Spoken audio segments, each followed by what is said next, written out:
Okay, I hope कि आपके पास addition rule, product rule, आपके सम रूल और प्रोडक्ट रूल आपको क्लियर हो गया है। रिपीटिशन नॉन रिपीटिशन का कॉन्सेप्ट क्लियर हो गया है, एटलीस्ट एटमोस्ट की कंडीशन क्लियर हो गई है। अब आ जाते हैं हम सब्ट्रैक्ट रूल की तरफ। तो सब्ट्रैक्ट रूल हम जब यूज करते हैं जब हमारे पास और की कंडीशन है, हम दो कंडीशंस को ऐड करें, लेकिन कंडीशन कुछ ऐसी हैं। फॉर एग्जाम्पल जहाँ पे हमारे पास दोनों कंडीशन ओवरलैप है, ये ए सेट है, ये बी सेट है, और कुछ कंडीशन ऐसी हैं तो जो दोनों में कॉमन है। तो अगर हम ए और बी के नंबर ऑफ एज को ऐड कर देंगे तो ये पोर्शन बार बार ऐड होगा। जब हम ए में ऐड करेंगे तो भी ऐड हो जाएगा, और जब हम बी ऐड करेंगे तो भी ऐड हो जाएगा। इस पोर्शन को हमें ए इंटरसेक्शन बी को यहाँ से सब्ट्रैक्ट करना होगा ताकि ये काउंटिंग बार बार ना हो जाए। तो हमें मिल जाएगा ए यूनियन बी, या ए और बी, या ए प्लस बी। ठीक है। सो यहाँ पे हमें अब देखते हैं इसकी एग्जाम्पल्स ताकि हमें पता चले कि कब हमें सब्ट्रैक्शन करनी है। Okay, so question is how many bits string of length 8 either start with 1 or end with the 2 bits 0 0। अब देखो यहाँ पे कहते हैं 8 bits 8 bit लेंथ है हमारे पास, जिसमें हम कहते हैं 1 2 3 4 5 6 7 8। ठीक है। और कंडीशन है कि 1 से स्टार्ट होगी और बाकी में कोई भी बिट्स आ सकती हैं। सो अगर बाकी में कोई भी बिट्स आ सकते हैं तो यहाँ 1 या 0 में से कुछ भी आ सकता है, इंटू 1 या 0 में से कुछ भी आ सकता है। इस तरह आपके पास 2 raise to the power 7 number of ways हैं कि डिफरेंट बिट्स यहाँ पे असाइन कर दी जाए, और आपके पास डिफरेंट स्ट्रिंग 8 लेंथ की स्ट्रिंग बन जाए जिसमें कोई भी बिट्स यूज हो रही है, बस स्टार्ट 1 से हो। इसी तरह 1 2 3 4 5 6 7 8 की स्ट्रिंग है, लेकिन एंड हो रही होगी 0 0 से। मीन्स यहाँ पे 2 कोई भी आ सकती है 1 या 0 में से, यहाँ 1 या 0 में से कोई भी स्ट्रिंग आ सकती है यहाँ। It means 1 2 3 4 5 6 2। अच्छा, 0 0 से मल्टीप्लाई नहीं करेंगे, दरअसल 0 0 तो आप यहाँ लिखेंगे। इट्स बेटर कि मैं इसे लिखूँ ऊपर यहाँ, कि यहाँ 0 आएगा यहाँ, और नंबर ऑफ वेज क्या है, एक ही नंबर ऑफ वेज, 1 नहीं आ सकता, बस 0 आएगा। यहाँ भी नंबर ऑफ वेव 1 है। ठीक है। 0 0 तो बिट है, ये मैंने यहाँ लिख दी, लेकिन एक नंबर ऑफ वेव के बस आप 0 ही यूज करोगे, और यहाँ दो नंबर ऑफ वेज नहीं, 1 या 0 कुछ भी आ सकता है, ये इसका मतलब है। तो यहाँ 2 raise to the power 5। It means कि यहाँ 2 raise to the power 7 number of ways इस बात के हैं कि आपके पास जो स्ट्रिंग स्टार्ट होगी वो 1 से होगी।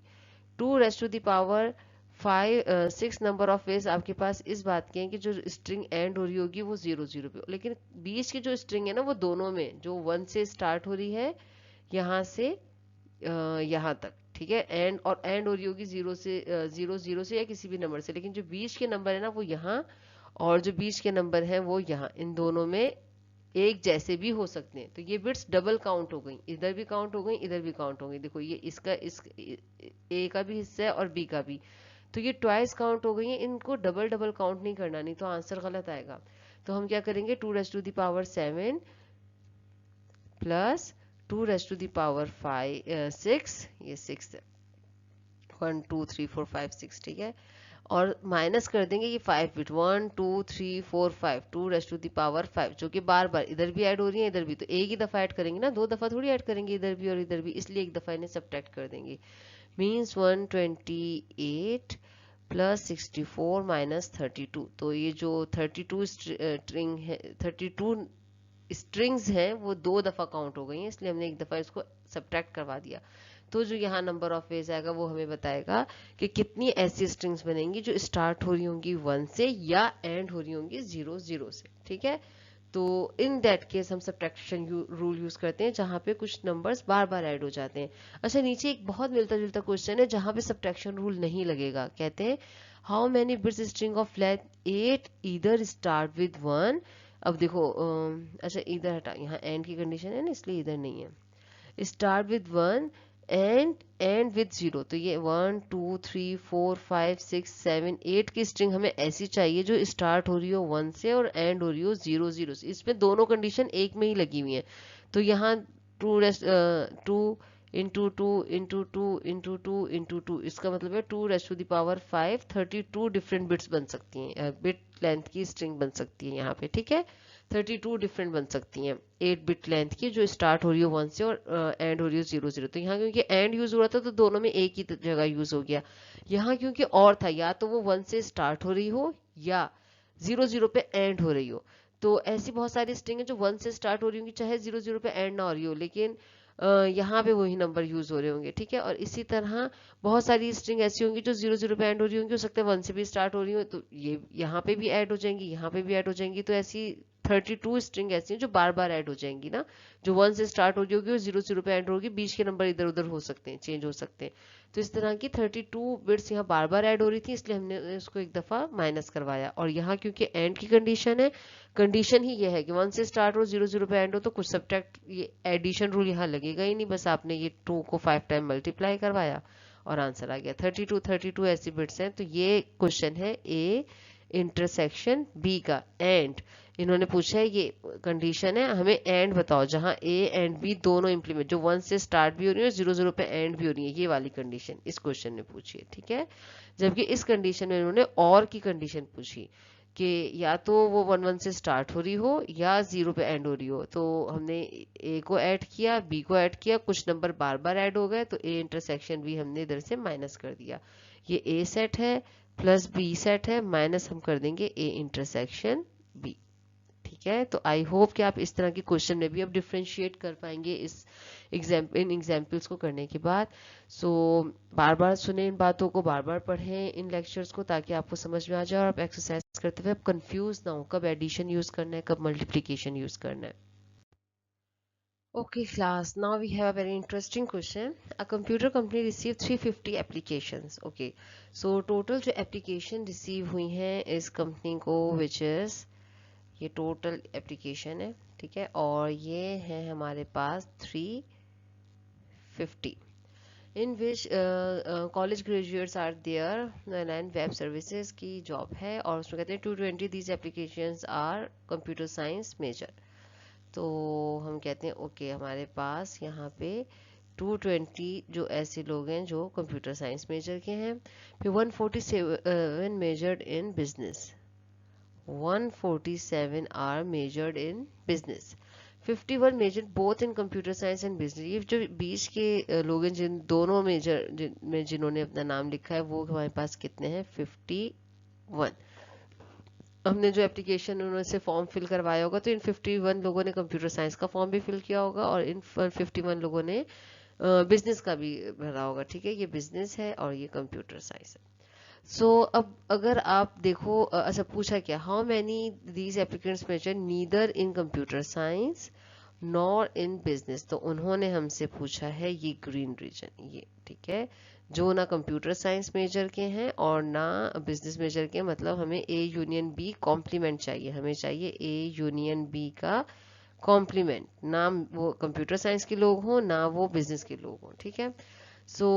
इसके लिए हमें क्या चाहिए, हम यूनिवर्सल सेट में से माइनस कर देंगे ए यूनियन बी को। और ए यूनियन बी आप कैसे निकालोगे, तो ए यूनियन बी का जो फॉर्मूला था, A union B is equal to, आप ए में ऐड कर दोगे बी सेट, मतलब सी एस और बिजनेस के लोगों को मिला लोगे, लेकिन माइनस करना होगा उनमें से 51 लोग जिन्होंने 2 दफा कंप्यूटर साइंस में भी फॉर्म भर दिया और बिजनेस में भी। तो हम ए इंटरसेक्शन बी को यहाँ से माइनस करेंगे, तो हमें ए यूनियन बी मिलेगा, ठीक है।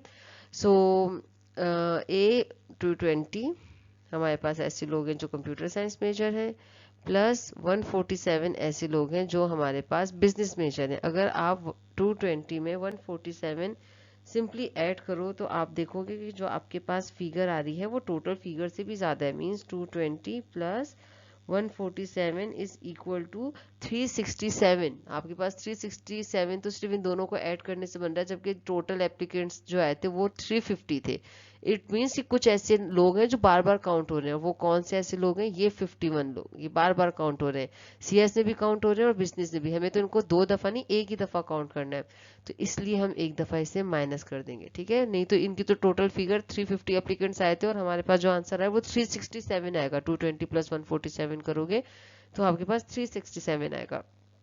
तो इसलिए हम क्या करेंगे, 367 में से माइनस करा देंगे 51 को, उन लोगों को जिन्होंने 2 दफा फॉर्म फिल कर दिया, ठीक है।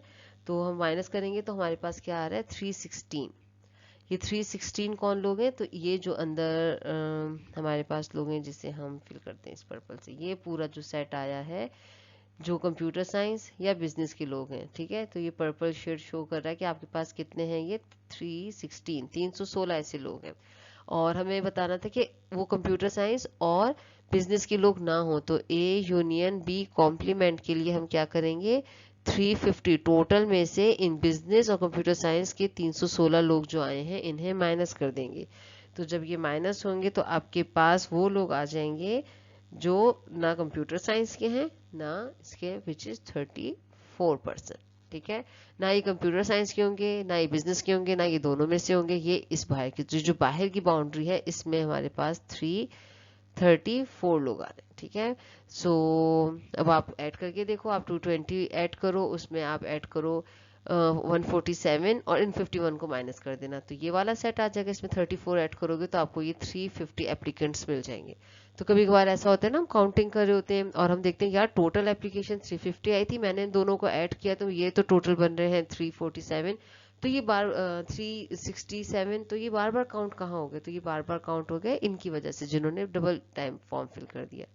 तो इस तरह के क्वेश्चंस आप भी रियल लाइफ में कभी कभार आपको मिल सकते हैं, तो आपको पता होना चाहिए कि जब ऐसी कंडीशंस होती है जो दोनों को मीट करी होती है वो बार बार ऐड होती है। वो जब आप बोलोगे भाई कंप्यूटर साइंस वाले हाथ खड़ा करें उसमें भी हाथ खड़ा करेंगे, आप बोलेंगे बिजनेस वाले हाथ खड़ा करो उसमें भी हाथ, तो वो ट्वाइस ऐड हो जाएंगे, इसलिए फिर उन्हें एक दफा माइनस करना होता है। आई होप कि क्वेश्चन समझ में आया होगा आपको। नेक्स्ट है भाई लास्ट, द डिवीजन रूल। ठीक है, सो लेक्चर क्योंकि बहुत लंबा हो गया, हम सिर्फ डिवीजन रूल पे से ख़त्म करते हैं। जो ट्री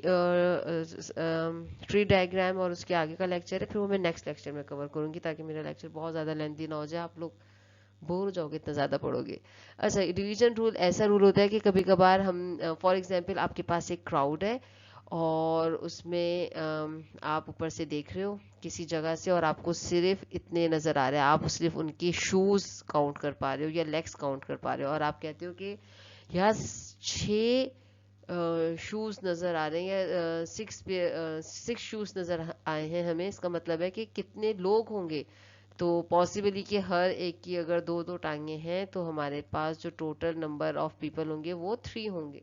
ठीक है, तो यहाँ ऐसी केसेस में आपके पास डिवीजन रूल लगता है कि हमारे पास जो नज़र आ रहा है और हम देखना चाहते हैं कि कितने लोग हैं, हर एक की अगर 2 टांगे हों तो हमारे पास टोटल तकरीबन 3 लोग हो सकते हैं। ठीक है, इसी तरह जो नेक्स्ट क्वेश्चन है उसमें हमारे पास काउ की एग्जांपल्स हैं। तो अगर आपके पास कहते हैं ऑटोमेटेड सिस्टम है development counts the leg of the cows, cow postures में से हम काउ की लेग्स काउंट करें। Suppose this system has determined the farmers postures, there are exactly 572 legs उसको नजर आई हैं।